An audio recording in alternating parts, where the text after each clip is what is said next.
શ્રીમદ્ ભગવદ્ ગીતા અધ્યાય 12 શ્લોક 2 શ્રી ભગવાન ઉવાચ મયि આવેશ્ય મનઃ યે મામ નિત્યયુક્તાઃ ઉપાસતે શ્રદ્ધયા પરયા ઉપેતાઃ તે મે યુક્તતમાઃ મતાઃ.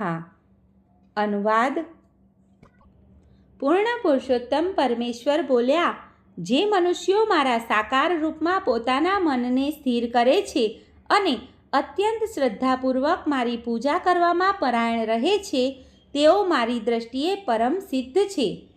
ભાવાર્થ: અર્જુનના પ્રશ્નના પ્રત્યુત્તરમાં ભગવાન કૃષ્ણ સ્પષ્ટ રીતે કહે છે કે જે મનુષ્ય તેમના સાકાર રૂપ ઉપર ધ્યાન એકાગ્ર કરે છે તથા શ્રદ્ધા ભક્તિપૂર્વક તેમની પૂજા કરે છે, તેને યોગમાં સર્વાધિક સિદ્ધ ગણવો જોઈએ. જે મનુષ્ય આ રીતે કૃષ્ણ ભાવના પરાયણ થઈ જાય છે અને તેને માટે ભૌતિક કાર્યો હોતા નથી, કારણ કે તેનું દરેક કાર્ય કૃષ્ણ પ્રીત્યર્થે કરવામાં આવે છે. શુદ્ધ ભક્ત નિરંતર કાર્યરત રહે છે.